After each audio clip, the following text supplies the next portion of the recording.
Hijo de hombre, hueso y piel, doblado hacia la tierra, solía vagar por el pueblo en el sopor de las siestas calcinadas por el viento norte. Han pasado muchos años, pero de eso me acuerdo. Brotaba en cualquier parte, de alguna esquina, de algún corredor en sombras. A veces se recostaba contra un mojinete hasta no ser sino una mancha más sobre la agrietada pared de adobe. El candelazo de la resolana lo despegaba de nuevo.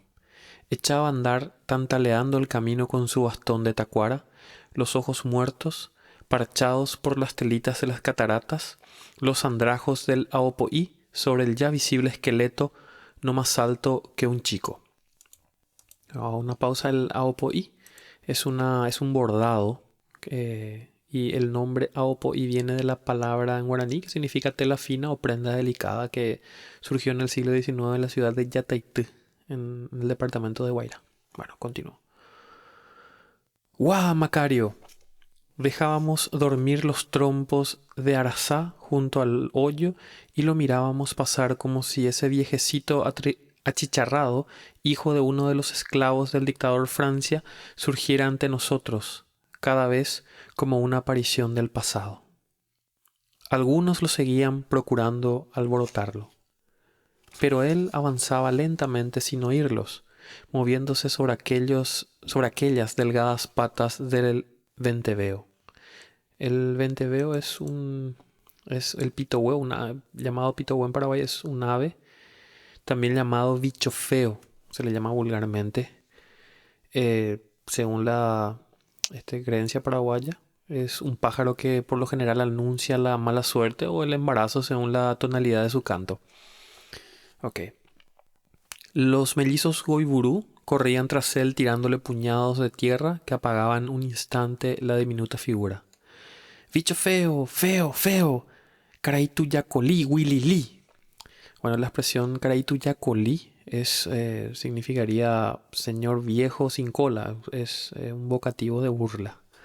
Ok, continúo. Los chillidos y las burlas no lo tocaban. Tembleque y terroso se perdía entre los reverberos, a la sombra de los paraísos y las ovenias que bordeaban la acera. En aquel tiempo, el pueblo de Itapé no era todavía lo que es hoy. A más de 3 siglos de su fundación, por mandato de un lejano virrey de Lima, continuaba siendo un villordio perdido en el corazón de la tierra bermeja del Guairá. El virrey achacoso se habría limitado a posar la uña sobre la inmensidad desconocida y vacía, despreocupado de las penurias y del sudor que empujaba a nacer, como sucedía siempre cuando se trataba de repartir la tierra a los encomenderos o de premiar las fatigas de los capitanejos que habían contribuido a reducir las tribus. De aquel pueblo primitivo solo quedaban unas casas de piedra y adobe alrededor de la iglesia. De las carcomidas paredes emergían tallos de lechos salvajes y amambay. De pronto algún horcón secular echaba su propio verde retoño. En la plazoleta, junto al campanario de madera, los cocoteros ardían al sol con sus penachos de llamas secas y lacias, entre los cuales el tufo caliente se ampollaba en chirridos como de pichones con sed. Luego el tendido de las vías del ferrocarril a Villa Encarnación pasó por allí. Los itapeños se engancharon en las cuadrillas. Muchos quedaron bajo esos durmientes de quebracho que sonaban bajo las palas como lingotes de fundición. Con las vías, el pueblo comenzó a desperezarse. El andén de tierra soltaba su aliento bajo los pies desnudos que lo trajinaban. Los pómulos cobrizos y los andrajos de las chiperas y alojeras que se atareaban una vez por semana al paso del tren estaban teñidos por esa pelusilla encarnada. Ahora los trenes pasan más a menudo. Hay una estación nueva y un andén de mampostería que ha acabado por tomar otra vez el color de antes. Un ramal conduce al ingenio de azúcar que se ha levantado sobre el río, no lejos del pueblo.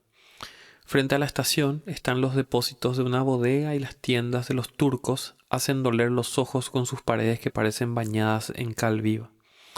La iglesia nueva recubre los muñones de la antigua. Los velones negros de los cocoteros han sido talados, el campanario también. En su lugar han puesto palcos y un entarimado para las funciones patronales, el día de Santa Clara. Ahora hay ruido y movimiento, entonces no había más que eso. Los ranchos amojonaban de trecho en trecho, el camino a Borja y Villarrica, sobre cuya cinta polvorienta se eternizaba alguna carreta flotando en la llanura. Y otra cosa resta de aquel tiempo. Como a media legua del pueblo se levanta el cerro de Itapé. La carretera pasa a sus pies, cortada por el arroyo que se forma en el manantial del cerro. A ciertas horas, cuando el promontorio se hincha y deshincha en las refracciones, se alcanza a ver el rancho del Cristo en lo alto, recortado contra la chapa incandescente del cielo. Allí solía solemnizarse la celebración del Viernes Santo. Los itapeños tenían su propia liturgia, una tradición nacida de ciertos hechos no muy antiguos, pero que habían formado ya su leyenda. El Cristo estaba siempre en la cumbre del cerrito, clavado en la cruz negra, bajo el redondel de espartillo terrado semejante al toldo de los indios, que lo resguardaba de la intemperie. No necesitaban, pues, representar las estaciones de la crucifixión. Luego del sermón de las 7 palabras venía el descendimiento. Las manos se tendían crispadas y trémulas hacia el crucificado. Lo desclavaban casi a tirones, con una especie de rencorosa impaciencia. El gentío bajaba el cerro con la talla a cuestas, ululando roncamente sus cánticos y plegarias. Recorría la media legua de camino hasta la iglesia, pero el Cristo no entraba en ella jamás. Llegaba hasta el atrio solamente. Permanecía un momento mientras los cánticos arreciaban y se convertían en gritos hostiles y desafiantes. Un rato después, las parihuelas giraban sobre el tumulto y el Cristo regresaba al cerro en hombros de la procesión, brillando con palidez cadavérica al humeante resplandor de las antorchas y de los faroles encendidos con velas de cebo. Era un rito áspero, rebelde, primitivo, fermentado en un reniego de insurgencia colectiva, como si el espíritu de la gente se encrespara al olor de la sangre del sacrificio y estallase en ese clamor que no se sabía si era de angustia o de esperanza o de resentimiento a la hora nona del viernes de la Pasión. Esto nos ha valido a los itapeños el mote de fanáticos y de herejes.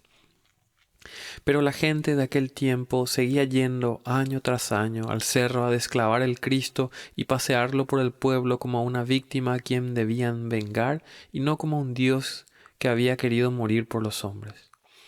¿Acaso este misterio no cabía en sus simples entendimientos? O era Dios y entonces no podía morir. O era hombre, pero entonces su sangre había caído inútilmente sobre sus cabezas sin redimirlos, puesto que las cosas solo habían cambiado para empeorar. Quizá no era más que el origen del Cristo del Cerrito lo que había despertado en sus almas esa extraña creencia en un Redentor harapiento como ellos, y que como ellos era continuamente burlado, encarnecido y muerto, desde que el mundo era mundo. Una creencia que en sí misma significaba una inversión de la fe, un permanente conato de insurrección. Tal vez a quien verdaderamente querían desagraviar o al menos justificar era aquel Gaspar Mora, un constructor de instrumentos que al enfermar de lepra se metió en el monte para no regresar al pueblo. Nunca lo nombraban, sin embargo, en otra tácita y probablemente instintiva confabulación de silencio. Yo era muy chico entonces. Mi testimonio no sirve más que a medias. Ahora mismo, mientras escribo estos recuerdos, siento que a la inocencia, a los asombros de mi infancia, se mezclan mis traiciones y olvidos de hombre, las repetidas muertes de mi vida. No estoy reviviendo estos recuerdos, tal vez los estoy expiando. 2. El que mejor conocía la historia era el viejo Macario. Esa y muchas otras. Por aquel tiempo no todos los chiquillos nos burlábamos de él. Algunos lo seguíamos no para tirarle tierra, sino para oír sus relatos y sucedidos, que tenían el olor y el sabor de lo vivido. Era un maravilloso contador de cuentos, sobre todo un poco antes de que se pusiera tan chocho para morir. Era la memoria viviente del pueblo, y sabía cosas de más allá de sus linderos. Él mismo no había nacido allí. Se murmuraba que era un hijo mostrenco de Francia. En el libro de Christmas estaba registrado con ese apellido.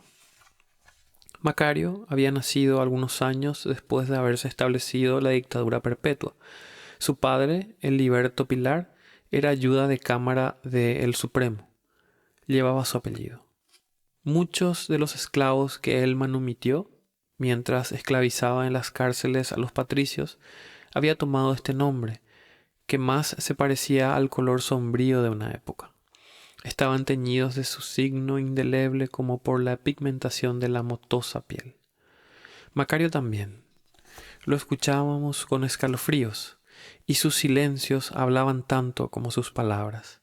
El aire de aquella época inescrutable nos sapecaba la cara a través de la boca del anciano. Siempre hablaba en guaraní. El dejo suave de la lengua india tornaba apacible el horror, lo metía en la sangre.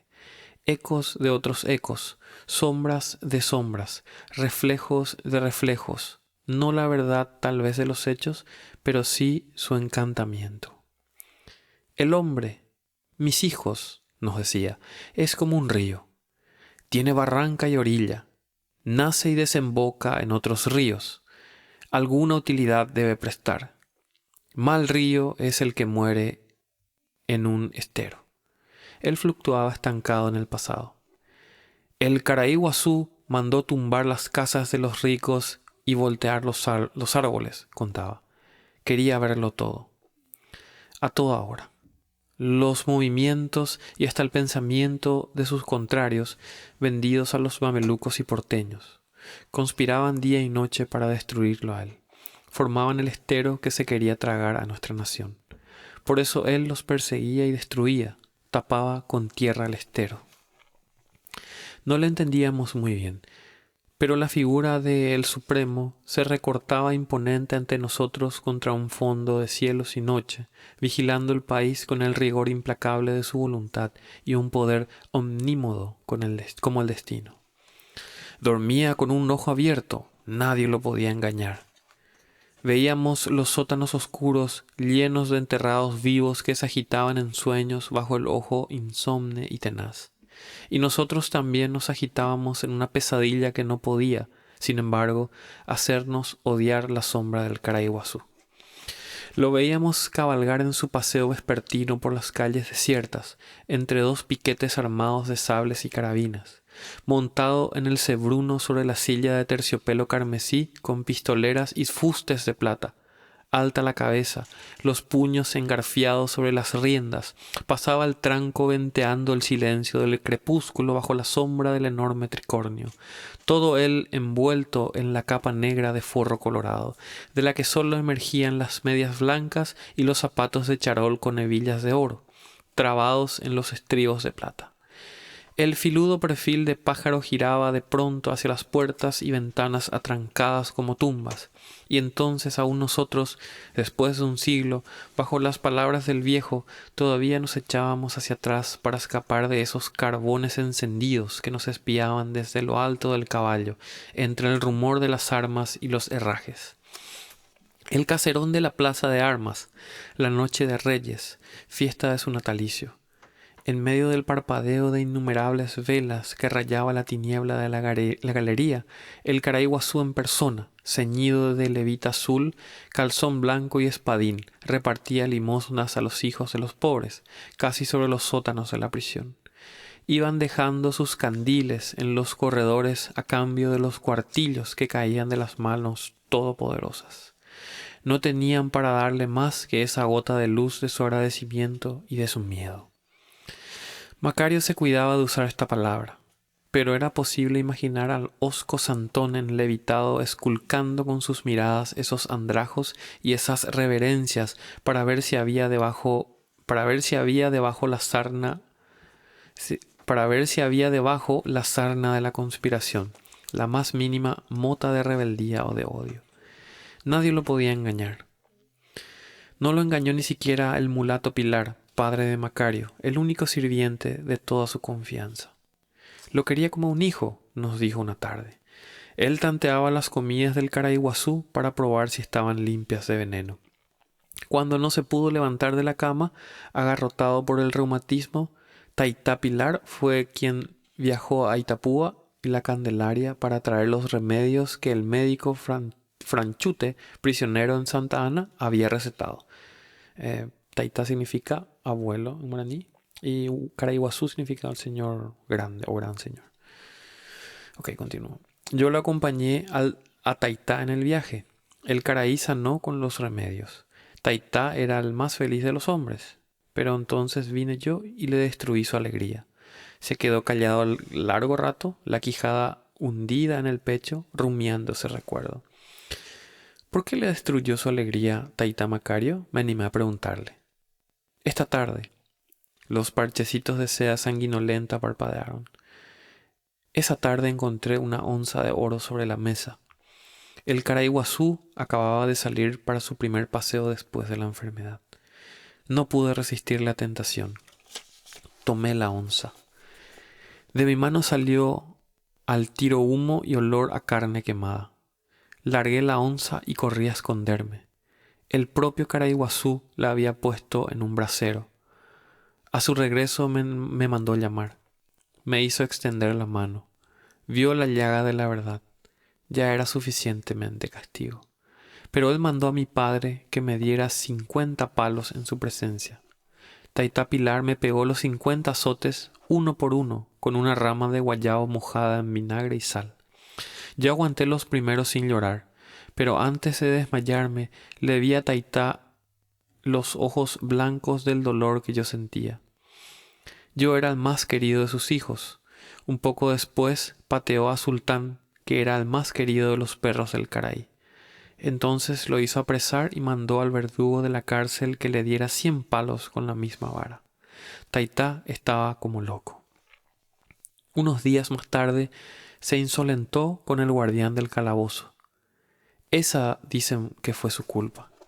Entonces lo mandó a justiciar junto con otros conspiradores.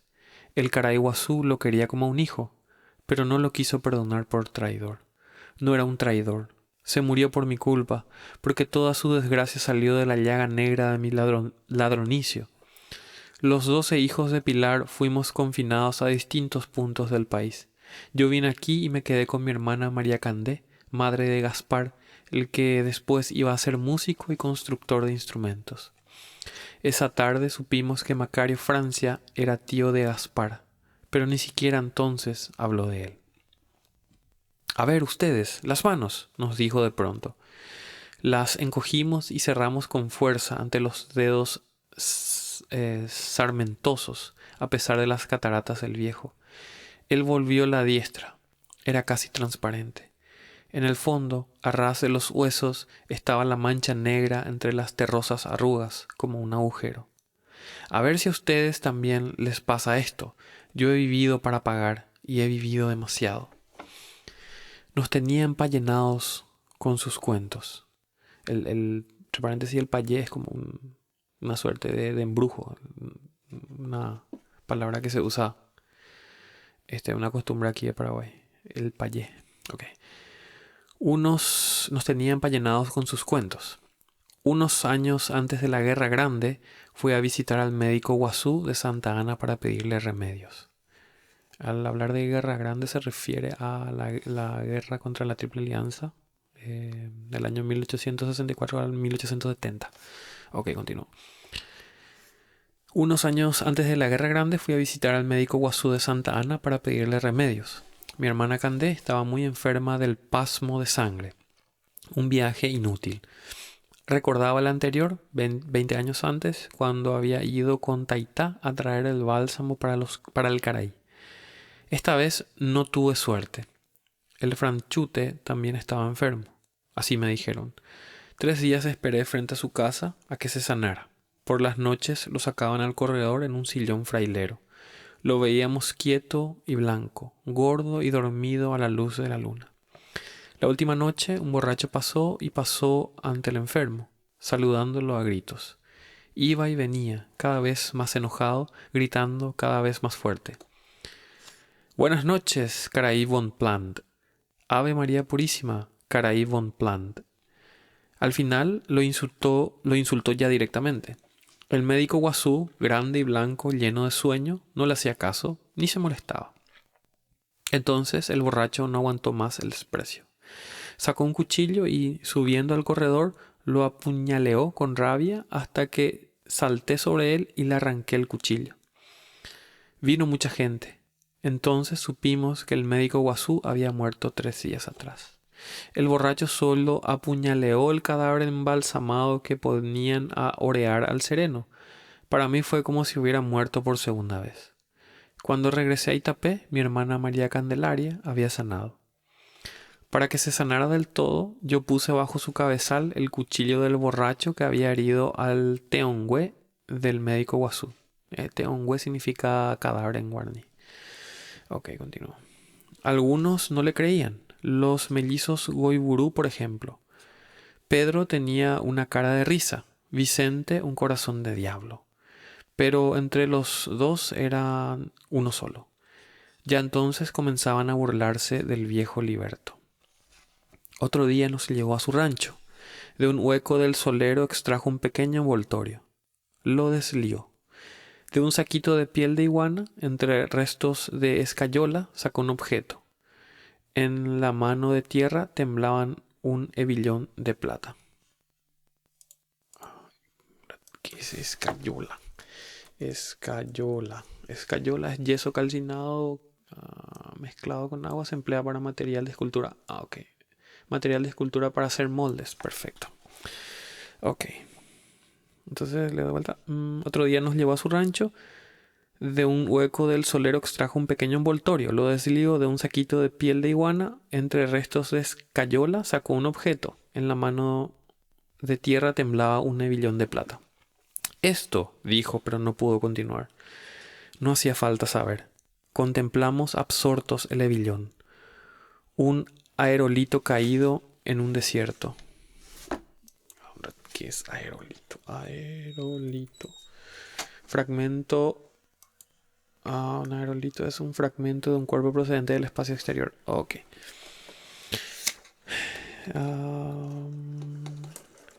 El zapato de charol, las medias blancas, la sombra magra y enlevitada surgía de él, alta como el tizón de un árbol que el rayo no había podido derrumbar. La guerra grande cayó sobre el país y lo devastó de un confín al otro. Macario Francia ya era para entonces un hombre maduro. Contaba que hasta Humaitá y el Cuadrilátero había militado en las huestes del famoso y pintoresco alférez Ñandúa. Herido, cayó prisionero de los aliados en Lomas Valentinas, pero pudo ir y volvió a presentarse al cuartel general del mariscal López. La propia madama me curó el hombro, decía con orgullo. Ese era el hombro que tenía más bajo, caído hacia la tierra, como bajo el peso de toda aquella gloria, de aquella pesadilla. Macario atravesó de punta a punta el horror de la hecatombe que duró 5 años, hasta la derrota de la última espectral guerrilla de López en Cerro Corá. Él mismo era un Lázaro resucitado del gran exterminio. El único despojo que había conseguido salvar era ese hebillón de plata y la confusa, inestimable carga de sus recuerdos. Del sobrino leproso no se acordaba. De seguro, adrede, como todos, a gatas aludía a su nacimiento. Hermana Candé tuvo a Gaspar en el éxodo de la residenta. Era lo único que decía cuando le apurábamos mucho. Había otra persona en Itapé que conocía la historia, María Rosa, la chipera que vivía en la loma de Carovení. Pero ella tampoco hablaba, y si hablaba nadie le hacía caso porque era lunática. No tenía más que sus frases incoherentes que el guaraní arcaico hacía aún más incomprensibles y ese alucinado estribillo del himno de los muertos de los guaraníes del Guairá. El propio Macario no empezó a hablar de su sobrino Gaspar Mora hasta que se volvió caduco de golpe casi al borde de su muerte. Solo cuando estuvo comido hasta los huesos, el secreto inconscientemente guardado por todos subió a la superficie del anciano. y entonces se olvidó de todo lo demás. 3. Fue cuando el cometa estuvo a punto de barrer la Tierra con su cola de fuego. De allí solía arrancar. Él decía Ivagaratá, con lo que la intraducible expresión fuego del cielo, Ivaga es cielo y Iratá es fuego, ¿verdad? Designaba al cometa y aludía a las fuerzas cosmogónicas que lo habían desencadenado a la idea de la destrucción del mundo según el Génesis de los guaraníes. Me acuerdo del monstruoso Halley, del espanto de mis 5 años, conmovidos de raíz por la amenazadora presencia de esa víbora perro que se iba a tragar al mundo. Me acuerdo de eso, pero el relato de Macario me lo hacía remontar a un remoto pasado. A él no le interesaba el cometa, sino en relación con la historia del sobrino leproso. La contaba cambiándola un poco cada vez. Superponía los hechos, trocaba nombres, fechas, lugares, como quizá lo esté haciendo yo ahora sin darme cuenta, pues mi incertidumbre es mayor que la de aquel viejo chocho, que por lo menos era puro. Su retraimiento era completo cuando alguna mujer se colaba en el ruedo. Nunca habló de Gaspar delante de ellas, a saber por qué. Ya caduco y tembleque las descubría enseguida. Se agazapaba entonces en un mutismo huraño. Si se hallaba cerca del fuego, Macario escupía sobre las brasas. Durante un largo rato no se oía más que el chirrido de esos escupitajos sobre el fuego, del que subían hilachas de un vapor amarillo. La intrusa no tenía más remedio que irse. Macario recomenzaba a partir del cometa. Fue así como una noche, cuando los pies de una mujer se alejaron raspando levemente el piso de tierra y los salivazos del viejo dejaron de freírse sobre las brasas. Le oí decir con su flemoso graznido: «Se me escondió en el corazón del monte», y allí se paró a esperar la muerte. Hizo un alto y agregó: «Pero antes tuvo el hijo». «¿Qué hijo, Taitá?», le preguntó alguien. No contestó. La cabeza se le hincó en el pecho. Un suspiro se le rompió en la garganta. Todos sabíamos que Gaspar Mora no había tenido hijos. La cabeza del anciano parecía reflexionar sobre eso, arrepentido, abochornado tal vez de su infidencia. Entonces volvió atrás, procurando borrar lo que había dicho. Retrocedió a los años anteriores al aislamiento del enfermo en el Abra. La máscara de Gaspar Mora se cambió otra vez en el rostro limpio y fuerte de su juventud, el rostro moreno y huesudo de ojos mansamente verdosos que todos recordábamos bien. Gaspar olía a madera, de tanto haber trabajado con ella. De lejos venían a buscar sus instrumentos y pagaban lo que él les pedía. No era tacaño, solo dejaba lo suficiente para comprar sus materiales y herramientas. El resto lo repartía entre los que tenían menos que él. Levantaba las deudas de los agricultores a los que el fuego, el granizo y las langostas habían inutilizado sus plantíos. Compraba ropas y bastimentos para las viudas y los huérfanos. Los muchachos, decía Macario, se reunían en su carpintería para verlo trabajar. Enseñaba el oficio y la solfa a los que querían aprender. También levantó la escuelita y talló las cabriadas y los fustes de los horcones. Yo no los veo más, pero sé que están allí. Sí, todavía están. El tiempo estrió de una nervadura casi latiente las figuras de las vasijas y tejidos indios, que Gaspar reprodujo labrándolas con el formón y la azuela en los horcones de Petereú y de Lapacho. Petereú y Lapacho son árboles. Ok. En todas estas cosas quedó su presencia. Pero de un modo especial él estaba vivo en el viejo vagabundo que vivía de la caridad pública y cuyos andrajos no sabíamos cómo se arreglaba para mantenerlos tan limpios sobre la arpillera de la piel. No hacía mucho que Gaspar había muerto, pero como desapareció en medio del espanto, era como si se hubiese perdido en una grieta de un tiempo muy lejano. Macario Francia era quien lo acompañaba. Al oscurecer, se ponía a tocar la guitarra que estaba fabricando para probar el sonido, la salud del instrumento. De eso me acuerdo. La gente se tumbaba en el pasto a escucharlo, o salía de los ranchos. Hasta el cerrito se escuchaba el sonido. Se escuchaba hasta el río. Me acuerdo de mamá que al oír la distante guitarra se quedaba con los ojos húmedos. Papá llegaba del cañal y trataba de no hacer ruido con las herramientas. Aún después de muerto Gaspar en el monte, más de una tarde oímos la guitarra. La voz de Macario se recogía temblona. En el silencio del anochecer en que ondeaban las chispitas azules de los muás, empezábamos a oír bajito la guitarra que sonaba como enterrada, o como si la memoria del sonido aflorase en nosotros bajo el influjo del viejo. El muá es... ¿cómo se llamaba este insecto que tiene la luz que se enciende? No me viene el nombre ahora. Ok. Luciérnaga. El muá es la luciérnaga. Okay.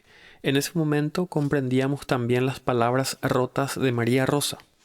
En su dulce obsesión adivinábamos la parte en sombras de la historia de Gaspar. Cuando le escuchábamos, ya nadie pensaba en morir, decía la chipera lunática de Caroveni.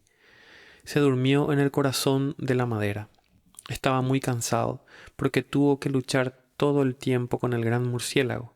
Pero algún día despertará y vendrá a llevarme.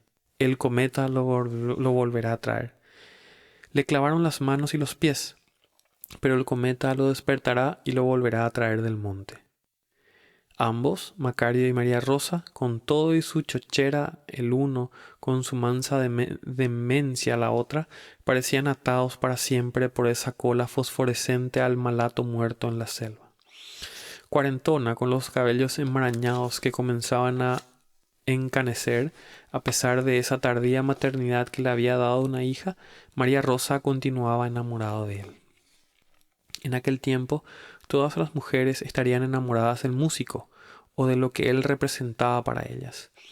Pienso ahora en aquellas muchachas de Itapé, a la caída de la noche, inclinadas entre los lunares fosfóricos de las luciérnagas, a esa hora en que ya nadie pensaba en morir. Lo escucharían sin duda con todo el cuerpo y el ánima tendidos hacia el músico. Y sería esta compartida rivalidad lo que al hermanarlas a ellas lo ponían distante a él, ajeno para todas, excepto para esa melodiosa mujer sin cabeza que apretaba entre sus brazos, encorvado sobre ella, en la oscuridad. Macario nada decía sobre esto, a saber por qué. O lo diría y yo no lo recuerdo, porque entonces no pensaba en estas cosas. Me acuerdo, sí, que alguien escarbó en él pérfidamente preguntándole cosas. Gaspar murió virgen, dijo tan solo con una tranquila seguridad que contradecía lo anterior cuando se le escapó con cierto bochorno que el leproso había tenido un hijo antes de morir. Pero su senectud era un terreno fértil para las contradicciones, los olvidos y los símbolos. «Le pillú letrado», se mofaban de Macario los mellizos Goiburu. Los dos ya conocían mujer, se pavoneaban ante los que aún no habíamos saboreado ese misterio. El viejo no lograba convencerlos de la castidad de Gaspar. Lo consideraban un embustero, un embaucador. Le pillú. Sí, le pillú es una expresión que significa viejo. Ok. Pero Vicente, corazón de diablo, llevaba en el cinto el hebillón de plata que había hurtado al anciano. Pienso ahora que hasta tenían un inconfesado rencor no solo hacia Macario, sino también hacia Gaspar. El padre de los mellizos, que después murió corneado por un novillo, era enemigo declarado de ambos. Él había transmitido a los hijos gemelos la toro inquina, de la que saltó aquel machetazo contra Macario y el Cristo. Lo cierto era que los mellizos no respetaban nada. Un ratito. Toroba. Remolino de lluvia o nieve. Ok. Toroba inquina. Antipatía o aversión que se experimenta contra una persona. Ok. Toroba inquina. Perfecto. Una tarde, En el río, Pedro escupió la palabrota Monflórito contra la memoria de Gaspar. Fue como si nos sopapeara la cara.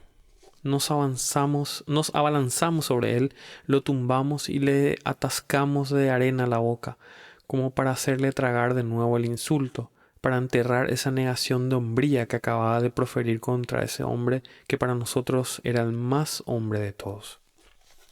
Vicente trató inútilmente de defender a su hermano. Yo le puse un pie sobre la garganta, mientras los demás lo sujetaban. ¿Es o no Monflórito? Repetí si te animás.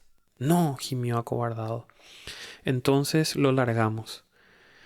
Pero después, entre los dos, una vez que me agarraron solo, casi me ahogaron en el remanso, porque yo no dudaba y porque quisieron desquitarse del trago de tierra que le hicimos comer a Pedro los defensores de Gaspar. Me salvé porque sabía nadar y zambullir más que ellos, pero sobre todo porque creía firmemente en algo. Dentro del agua, pegado al limo, tenía bien abiertos los ojos, aguantando la respiración, mientras los mellizos me buscaban para ahogarme. Se fueron porque creyeron que ya me había ahogado. Por eso no vieron las burbujitas de sangre que empezaron a soltar mi nariz y mis oídos. En el abombamiento de la asfixia sentí que la mano de madera de Gaspar me sacaba a la superficie. Era un raigón negro al que me quedé largo rato abrazado. 4. Cuando Gaspar Mora desapareció, su ausencia tardó en notarse. Dejó abierta su casa, no se llevó más que algunas herramientas. Lo buscaron sin descanso por todas partes. Recorrieron a caballo los caminos, las compañías más apartadas, los pueblos cercanos.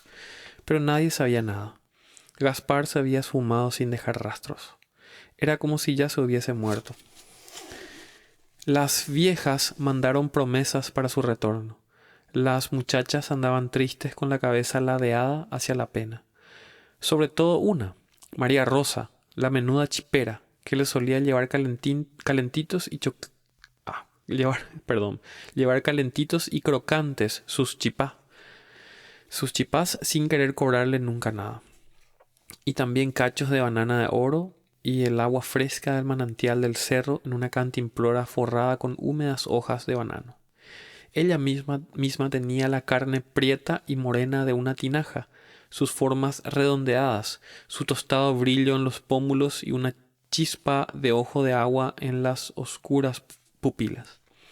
Antes de eso, María Rosa recibía de noche a los hombres en su ranchito de la loma de Carobení.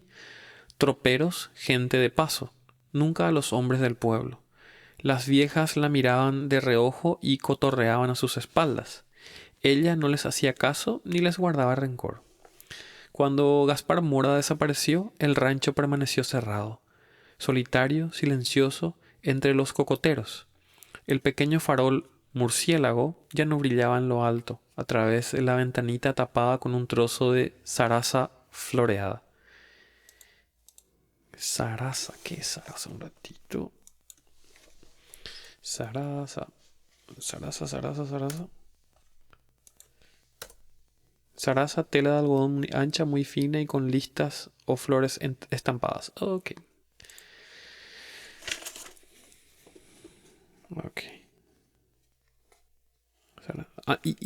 Ok, continúo. Y antes de perderse, ¿no subía Gaspar hasta el rancho de María Rosa? Le preguntaban a Macario para hacerlo enojar. Gaspar murió virgen, repetía tercamente el viejo sobre el esternón.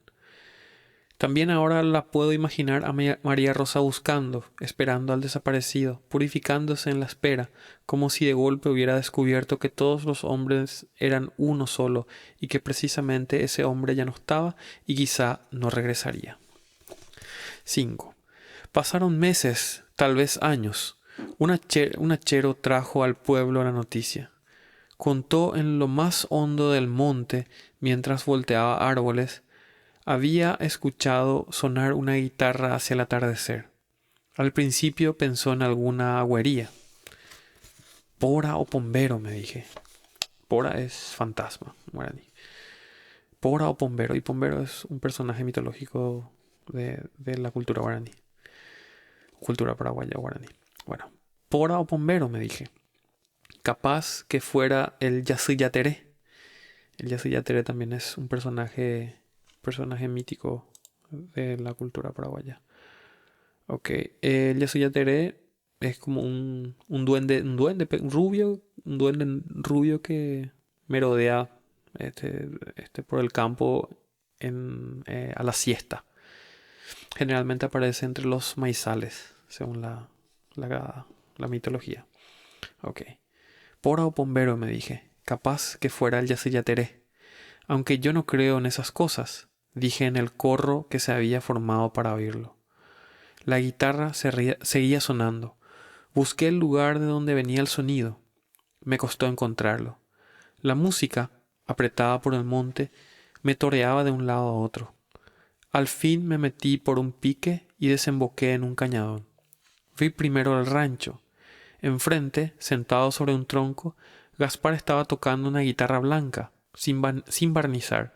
Está enfermo. Tiene el mal de San Lázaro. Una consternación general barrió las caras. El hachero contó que le tendió la mano y que el otro no se la tomó, diciéndole: «No le doy la mano a nadie, solamente a esta», señaló el instrumento. «A ella no la puedo contagiar». «¿Dónde está?», preguntó Macario. «No puedo contar», se defendió el hachero.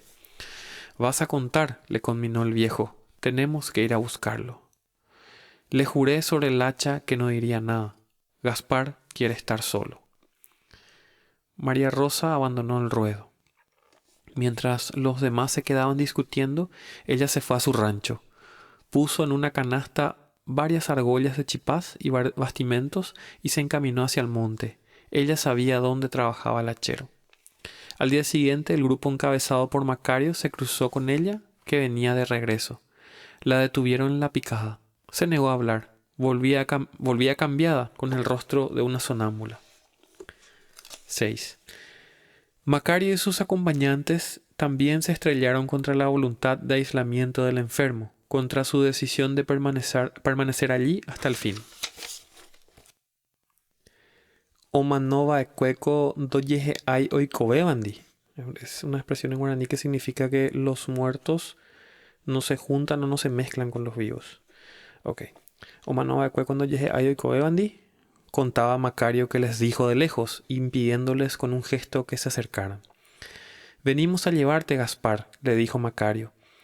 «Te hemos buscado por todas partes». «Yo ya estoy muerto», contestó lentamente, «y puedo decirles que la muerte no es tan mala como la creemos». Dijo Macario, que se quedó en silencio un buen rato. «Me va tallando despacito», contó que dijo después, «mientras me cuenta sus secretos. Es bueno saber por lo menos que uno no acaba, que se continúa en otra vida, en otra cosa, porque hasta en la muerte se quiere seguir viviendo. Eso lo sé ahora. La muerte me ha enseñado a tener paciencia. Yo le hago un poco de música», dijo con una sonrisa como en broma. «Para pagarle, nos entendemos». «Pero sufres, Gaspar». «¿Sufro?» «Sí, sufro, pero no por esto». Se echó una mirada hasta los pies. «Sufro porque tengo que estar solo, por lo poco que hice cuando podía por mis semejantes. Por eso venimos a llevarte. Puedes sanar, te vamos a atender». Movió la cabeza y los miró desde una profundidad insondable. Era como si un muerto se levantara para testificar sobre lo irrevocable de la muerte. Luego, para romper el maligno sortilegio, se sentó sobre el tronco y empezó a preludiar el campamento Cerro León como una despedida. Lo del campamento Cerro León generalmente es una costumbre aquí en Paraguay cuando, o al menos anteriormente, hace más o menos 50 años atrás, cuando las fiestas populares terminaban, una forma de dar aviso a la gente para que vaya retirándose del festejo de la fiesta. Las bandas, los grupos musicales tocaban la canción el Campamento Cerro León. Ok, por eso dice como una despedida. Ok, leo de vuelta. Luego, para romper el maligno sortilegio, se sentó sobre el tronco y empezó a preludiar el campamento Cerro León como una despedida. El himno anónimo de la Guerra Grande surgió al cabo, extrañamente enérgico y marcial, de las cuerdas llenas de nudos. Contra eso no había nada que hacer, dijo Macario. La noche se apretaba sobre el alba, sobre el abra. Las manos hinchadas se movían sobre la tapa del pálido instrumento que se fue quedando a oscuras hasta que dejó de sonar. Un momentito. Ok. Abra. Ok. Lugar sin árboles en un bosque, monte o selva, o entre dos montañas. Ese es el Abra. Quería saber más qué significaba Abra. Ok, continúo. La noche se apretaba sobre el Abra. Las manos hinchadas se movían sobre la tapa del pálido instrumento que se fue quedando a oscuras hasta que dejó de sonar. Fue la última vez que lo vieron y que hablaron con él. Volvían una y otra vez al cañadón, pero el enfermo los esquivaba con el tino infalible de la soledad que sabe protegerse a sí misma cuando es irremediable. Miraban la choza vacía, el Abra desierta, acorraladas por la selva, pero él no estaba. O quizá los vería a escondidas, de rodillas entre la maraña, con los ojos sin párpados en la enorme cabeza de león, escamosa y carcomida. Resolvieron dejarle alimentos en la entrada del pique. Un poco de charque, butifarras, quesos redondos, también cuerdas nuevas. Él los recogía después, escribiendo gracias sobre la tierra con un palito. Como antes, María Rosa continuaba llevándole chipá, cachos de banana de oro y la cantimplora tan parecida a ella con el agua del manantial del cerro. A media legua estaba el arroyo de Cabeza de Agua, pero ella comprendía que esa distancia era cada vez más larga para los pies llagados. De tarde en tarde, una pequeña procesión peregrinaba furtivamente hasta el Abra. Con silencioso recogimiento escuchaba la oración leprosa. Procuraban no hacer el menor ruido, porque a veces una ramita que se rompía bastaba para quebrar también la música. Semejaban sombras suspendidas entre el follaje. Se miraban con ojos húmedos y encandilados mientras la noche iba tapando con una losa de oscuro azul el cañadón. Luego, al silencio, regresaban por la tiniebla. Eso duró. Pensaron que la muerte también se había enamorado del músico. Pero lo quería vivo. Allí, dijo Macario agregando en castellano, como en una jaula. 8. Por ese tiempo fue cuando el cometa apareció en el cielo y acercó amenazadoramente a la Tierra su inmensa cola de fuego. Cundió el pánico. Era el anuncio resplandeciente del fin del mundo. La nueva terrible del castigo se amplificaba en la iglesia entre las lamentaciones y los rezos. De eso me acuerdo bien. Nos olvidamos de Gaspar Mora, solo en el monte.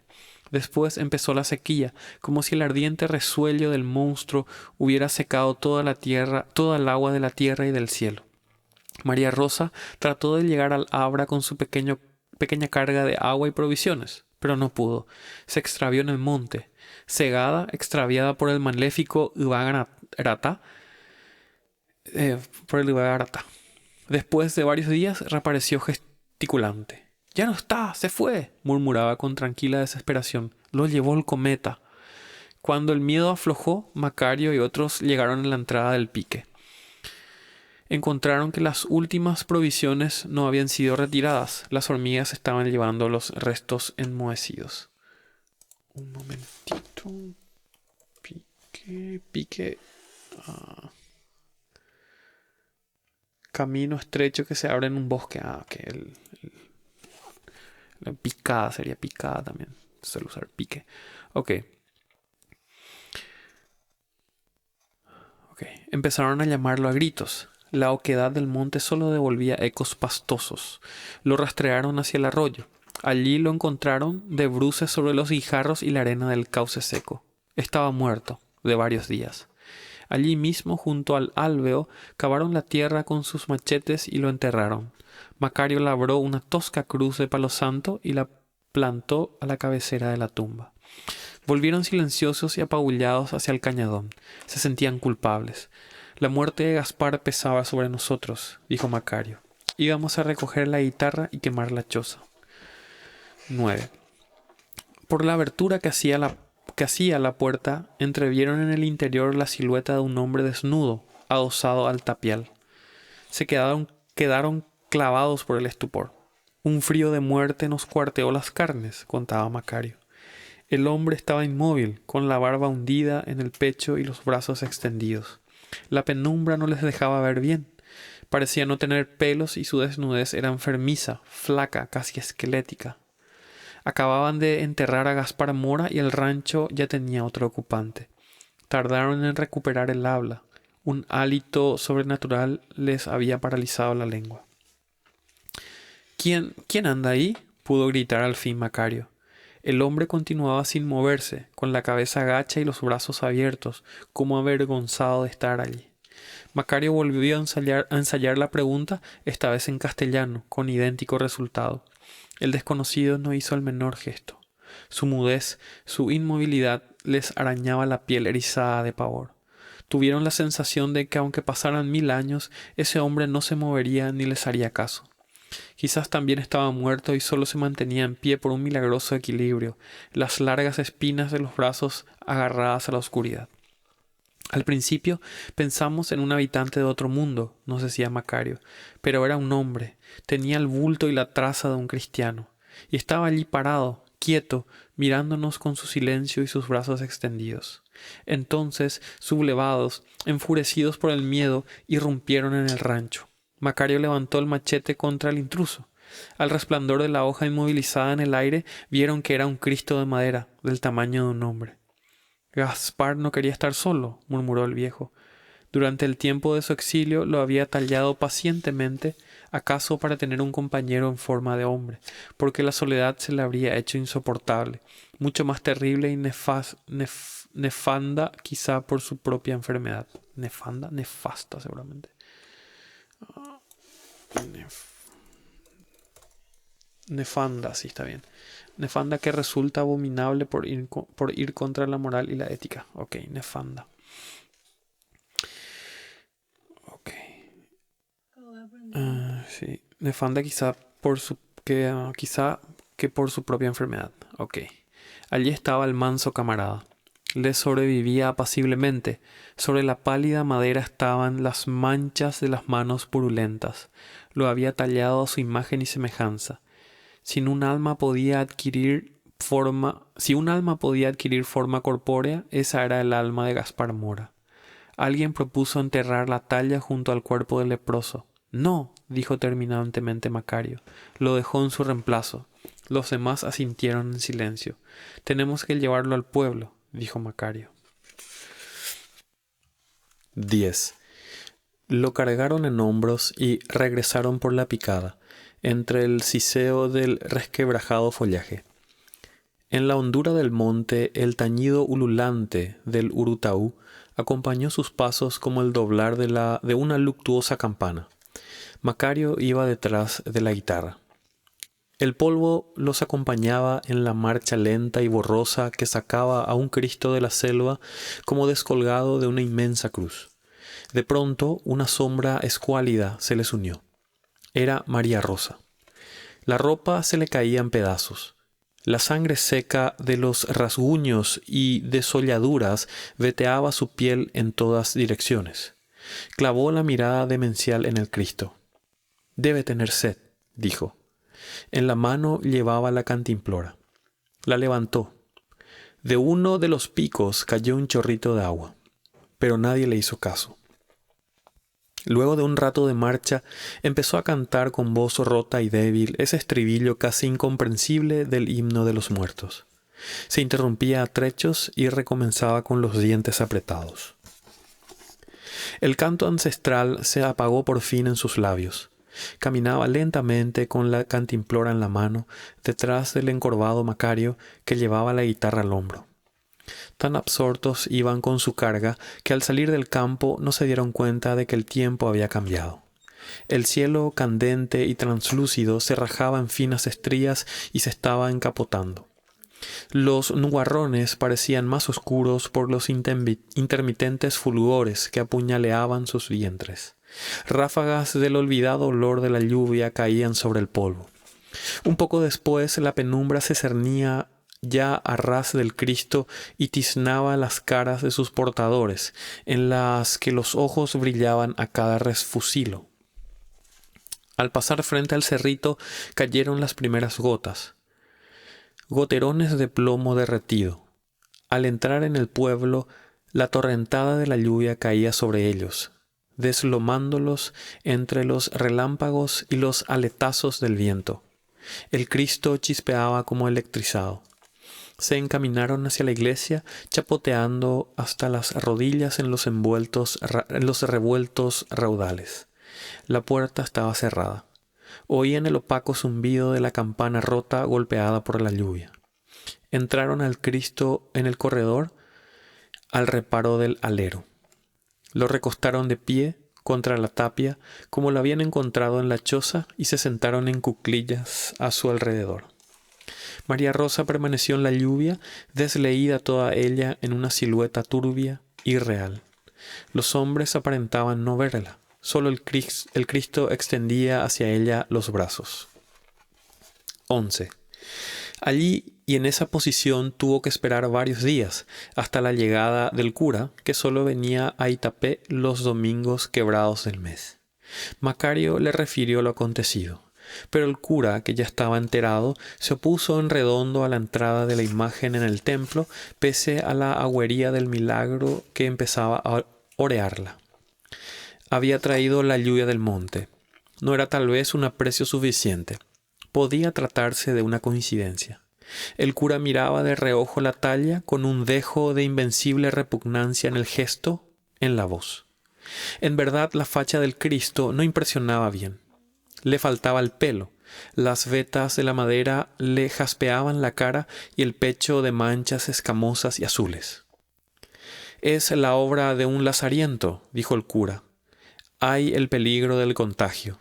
La casa de Dios debe estar siempre limpia. Es el lugar de la salud». Se extendió sobre la extraña vitalidad de los bacilos. Mientras hablaba se había estado reuniendo mucha gente. Lo escuchaban sin convicción, con los ojos vacíos, fijos en la talla. El cura percibió que no entendían muy bien sus explicaciones. No encontraba en guaraní las palabras adecuadas para describir técnicamente el mal y los riesgos de la contaminación. «No podemos meter adentro esto», dijo, pero se interrumpió al notar la creciente resistencia que encontraban sus palabras. «Sí, mis queridos hermanos, es cierto que tiene la figura de nuestro Señor Jesucristo, pero el enemigo es astuto. Usa muchos recursos. Es capaz de cualquier cosa por destruir la salvación de nuestras almas. Es capaz de tomar hasta la propia figura del Redentor». Recogió el aliento y prosiguió en tono de admonición. «Y si no, piensen bien quién talló esta imagen. Un hereje, un hombre que jamás pisó la iglesia, un hombre impuro que murió como murió porque...» «Gaspar Mora fue un hombre puro», le interrumpió el viejo Macario con los ojos ásperamente abiertos. El rumor de aprobación apoyó sus palabras. El cura quedó desconcertado. «Fue un hombre justo y bueno», insistió Macario. «Hizo su trabajo, ayudó a la gente. Todo lo que hizo tenía fundamento. En todas partes hay huellas de sus manos, de su alma limpia, de su corazón limpio. Donde suena un arpa, una guitarra, un violín, lo seguiremos oyendo. Esto fue lo último que hizo», dijo señalando al Cristo. «Lo trajimos del monte como si lo hubiéramos traído a él mismo. No está emponzoñado por el mal. La lluvia lo lavó y purificó cuando lo traíamos. Y mírenlo, habla por su boca de madera. Dice cosas que tenemos que oír. Óiganlo, yo lo escucho aquí», dijo golpeándose el pecho. «Es un hombre que habla. A Dios no se le entiende, pero a un hombre sí. Gaspar está en él. Algo ha querido decirnos con esta obra que salió de sus manos, cuando sabía que no iba a volver, cuando ya estaba muerto». La gente estaba en un hilo. Nadie imaginó que el viejo mendigo podía animarse a tanto contra el mismo cura, que supiera decir las cosas que estaba diciendo. Macario no discutía la religión. Eso se veía a las claras, solo su sentido. La mayoría estaba con él. Se veía quiénes eran. los cuerpos tensos, la expresión de los semblantes tocados por sus palabras. Pero unos pocos permanecían fieles al cura. Su cara estaba contraída por la ira. Comprendió que debía ganar tiempo. «Ahí tienen la prueba», dijo tendiendo el brazo hacia Macario. La reprimida cólera ponía silbantes sus palabras. El hermano Macario hablando mal de Dios, cometiendo sacrilegio, justo aquí, bajo el techo de la iglesia. Esa imagen está endemoniada. Así tenía que ser, puesto que la hizo un hereje. Nos va a traer el castigo de Dios. Vamos a quemarla ahora mismo y que se acabe la cuestión, gritó junto al cura con la voz descompuesta el puestero Nicanor Goiburú, padre de los mellizos. Algunas voces se unieron a la suya sin mucho entusiasmo, más por compañerismo o por temor que por otra cosa. El puestero tenía fama de corajudo y cuchillero. Revoloteaba los ojos inyectados en sangre a uno y otro lado, buscando apoyo. «Cierto, mejor quemarla de una vez», dijo uno mirando el suelo y escupiendo su bolita de naco como si le quemara la boca. «Nosotros lo trajimos y nosotros lo llevaremos», bramó Macario con toda su voz. Hubo un impetuoso remolino. La multitud se dividió en dos bandos y la gritería se hizo ensordecedora. El puestero desenvainó el cuchillo y se abalanzó contra Macario, que ya había cargado la imagen sobre sus espaldas, cayéndose de rodillas por el peso. Alguien desvió el brazo de Goiburú y la punta del facón solo alcanzó a astillar el hombro de Cristo. Varios puñales y machetes empezaron a centellear bajo el sol, rodeando y protegiendo la retirada de Macario y los suyos con el Cristo a cuestas. Las mujeres y las criaturas chillaban despavoridas. La cascada campana rompió también a repicar a rebato. El cura vio que el remedio resultaba peor que la enfermedad. Con los brazos en alto gesticuló para hacerse escuchar y restablecer el orden. Al fin lo consiguió a medias, desgañitándose. El jaleo fue amainando poco a poco bajo su trémulo vozarrón. «Calma, calma, mis hermanos», gritó a la enardecida multitud. «No nos dejemos arrebatar por la violencia». Su actitud se volvió más humilde, entrelazó los dedos sobre el pecho. «A lo mejor el hermano Macario tiene razón y yo estoy equivocado. A lo mejor el Cristo tallado por Gaspar Mora merece entrar en la iglesia. ¿Quién sabe si en la hora de su muerte no se arrepintió de sus pecados y Dios le perdonó? Yo no me opondré a que la imagen tenga un lugar allí adentro. Pero hay que hacer las cosas bien. Primero hay que bendecirla, hay que consagrarla.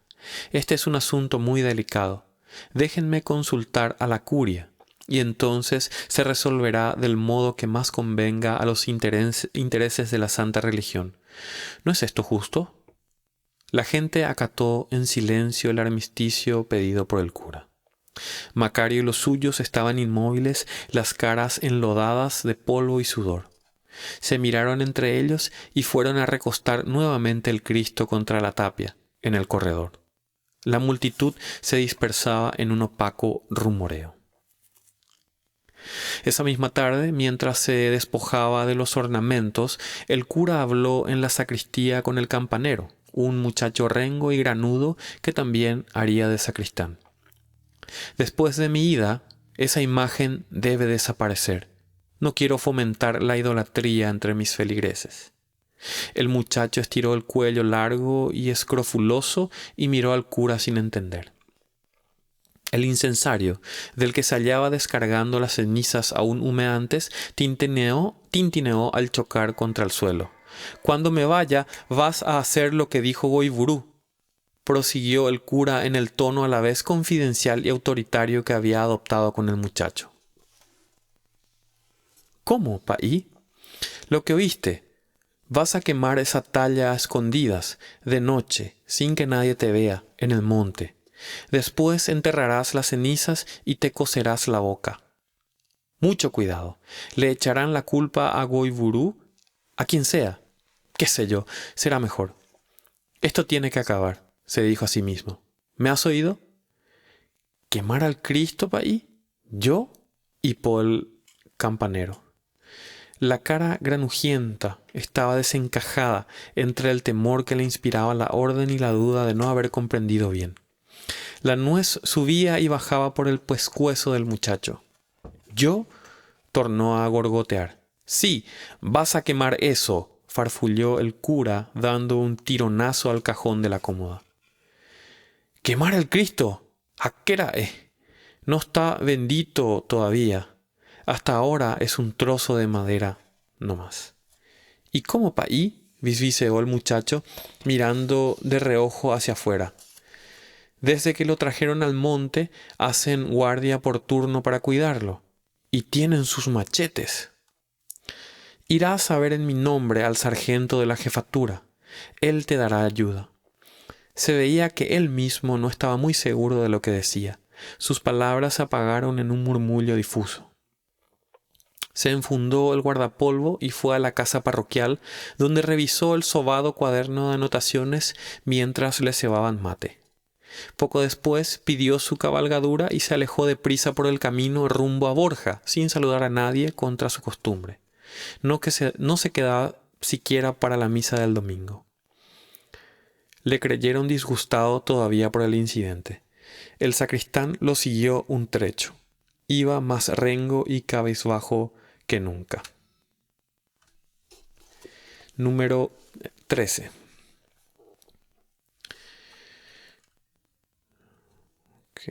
Número 13. En el silencio engrudado de luna y relente dormía el pueblo.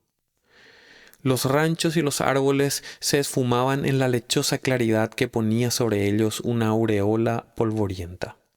A la sombra de un cocotero, junto al alambrado que circundaba la plazoleta del templo, 4 hombres dormitaban tumbados sobre el pasto.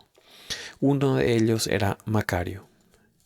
Un leve rumor le sobresaltó y le hizo incorporarse. Más que ver, adivinó que unas sombras emponchadas se acercaban cautelosamente por el corredor hacia el Cristo reclinado en la pared. Al principio parpadeó incrédulo. Todavía las cataratas no le tapaban las pupilas, pero ya veía poco. El leve ruido volvió a llegar hasta él. Descubrió el inconfundible rumor de los machetes marca Gallo de la jefatura, asordinados por los ponchos de los tajashíes. Pedro Mártir, Eligio, Taní, despertó a los muchachos que estaban con él. Los 4 se pusieron de pie de un salto, recogieron sus machetes, atravesaron el alambrado y se lanzaron corriendo hacia los intrusos que ya se apoderaban de la talla. «No toquen eso, desgraciados», gritó Macario desde atrás. Los ladrones, tomados por sorpresa, soltaron la imagen y se replegaron contra la tapia, desenvainando los yataganes. Detrás de un horcón, el semblante varioloso, blanco de luna del sacristán semejaba una máscara de Samú. Se dejó caer y reptó entre los yuyos, arrastrando las piernas hacia el campanario. Los 2 guardias emponchados se adosaron en la oscuridad, escurriéndose cada uno por un extremo del corredor.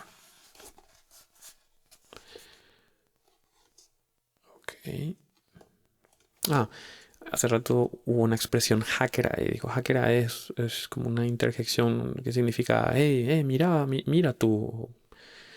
Mira vos, mira tú. Y tahashi es una expresión, significa policía o soldado, soldadito o conscripto. No olvidé de explicar eso. 14. Macario llevó al Cristo a su rancho, ayudado por los otros. Con el sueño roto sobre las caras, muchos se les unieron por el camino. Pero nadie hablaba ni preguntaba nada. El polvo tragaba el ruido de sus pasos. Después del tumulto, el silencio pesaba de nuevo extrañamente en esa calma inundada por el lechoso resplandor. Cuando salían a la plazoleta, la campana sonó con una tos nerviosa. Se volvieron a mirar hacia el inclinado campanario y vieron una sombra acurrucada en lo alto. Nadie pensó en el campanero. La pequeña procesión reinició su marcha con la imagen a cuestas de Pedro Mártir, Taní y Eligio. Ellos habían sido los mejores alumnos de Gaspar. Lo habían enterrado en el monte después de darle el último adiós. Ahora llevaban en hombros su último trabajo. Desde arriba, el campanero, abrazado a uno de los travesaños, contemplaba el lento y silencioso remolino humano que se llevaba el pedazo de madera con la forma del Redentor. Lo veía del tamaño de un recién nacido, blanco y desnudo sobre los hombros oscuros. Se miró las manos. Pensó tal vez que él había estado a punto de quemar eso, que era algo más que un trozo de monte. El brazo enganchado se desanudó poco a poco. Había metido la cabeza casi por completo en el hueco de la campana, cuyo zumbido aún le apretaba las sienes. El deshilachado cabo de soga oscilaba delante de los ojos arrasados de lágrimas. Cuando el zumbido acabó de morir en el hierro, se le escapó un sollozo por entre los dientes apretados. Tendió la mano hacia la soga y manipuló un rato con ella. Hubo un sordo pataleo sobre las tablas. La campana volvió a repicar espasmódicamente por un rato hasta que la pata rígida se amacó en el aire y todo se arremansó de nuevo en la quietud de la noche. 15. 3 días con sus noches deliberaron junto al Cristo, casi sin palabras. Alguien, quizá el mismo Macario, recordó que la lluvia había empezado a caer cuando pasaban frente al cerro. Se les antojó que eran muy parecido al cerro del Calvario. Allí debía estar, pues, el Cristo leproso, al aire libre y cerca del cielo. La idea prendió en un clamor y se esparció por el pueblo. El rancho de Macario acabó por estar rodeado a todas horas de una rumoreante multitud. Durante esos días, el viejo mendigo fue el verdadero patriarca del pueblo, un patriarca cismático y rebelde acatado por todos. Entre todos desbrozaron el cerrito.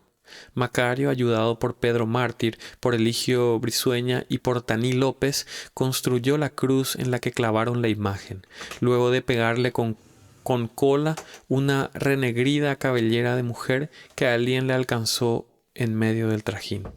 Solo después vieron a María Rosa con la cabeza monda bajo el manto rotoso junto al crucificado. Lo irguieron en la misma cumbre del cerrito. También levantaron para protegerlo el redondel del espartillo, semejante a la choza del Abra donde había nacido. Los disturbios que el Cristo había provocado y que seguramente seguiría provocando fueron tal vez la razón que movió a la curia a ceder, autorizando la bendición de la imagen. Más que autorizarla, la impusieron contra la voluntad del propio Macario. Nuestro Cristo no necesita la bendición de ellos, dijo con un gruñido, pero tuvo que ceder porque el cisma no había aprendido lo suficiente. 16. El Viernes Santo se celebró por primera vez en el cerrito de Itapé. De Asunción vino el padre Fidel Maíz, uno de los mejores oradores sagrados de la época, para inaugurar el Calvario y predicar el sermón de las 7 palabras. Todo el pueblo se volcó al cerro para la celebración de ese ritual que era un triunfo a medias de Macario y los suyos. El orador sagrado conmovió a la muchedumbre y la ganó para sí. La voz del Maíz era famosa por su calidez y potencia y dominaba con una tersura incomparable el guaraní como en los tiempos de Montoya. No le costó convencer a los itapeños de que el Hijo de Dios en su infinita humildad había permitido que su imagen naciera de las manos de un leproso, como 2000 años antes quiso nacer en un pesebre. Este privilegiado cerrito de Itapé, agregó el predicador, se va a llamar desde ahora Tuparapé. Tupá es Dios y Irapé es camino. El camino de Dios significa en guaraní. Bueno, este privilegiado cerrito de Itapé, agregó el predicador, se va a llamar desde ahora Tuparapé, porque el camino de Dios pasa por los lugares más humildes y los llena de bendición. Así se llama hasta hoy, Tuparapé, que en lengua india significa camino de Dios. Perfecto. Yo no estuve de acuerdo, dijo ya entonces Macario. No había por qué cambiar el nombre. En todo caso, el cerrito del Cristo leproso se hubiera debido llamar Quimba Erape. Quimba es hombre o varón. Quimba Erape. Así lo llamaba el camino del hombre. Porque el hombre, mis hijos, decía repitiendo casi las mismas palabras de Gaspar, tiene dos nacimientos, uno al nacer, otro al morir. Muere, pero queda vivo con los otros si ha sido cabal con el prójimo, y si sabe olvidarse en vida de sí mismo, la tierra come su cuerpo, pero no su recuerdo. Para el hijo de uno de los esclavos libertos del Supremo, esta era, acaso, la única eternidad a que podía aspirar el hombre, redimirse y sobrevivir en los demás. Puesto que estaban unidos por el infortunio, la esperanza de la redención también debía unirlos hombro con hombro. Tiene que ser la obra de todos. Él decía todo esto porque evidentemente la realidad no correspondía a sus deseos. Yo ya soy muy viejo. Me fundí. Ustedes tienen que rejar. No le entendíamos. Pensábamos que eran cosas de su chochera. Poco después empezó a decaer rápidamente. Para las fiestas del centenario, el año siguiente, ya tenía los ojos tapados por las cataratas.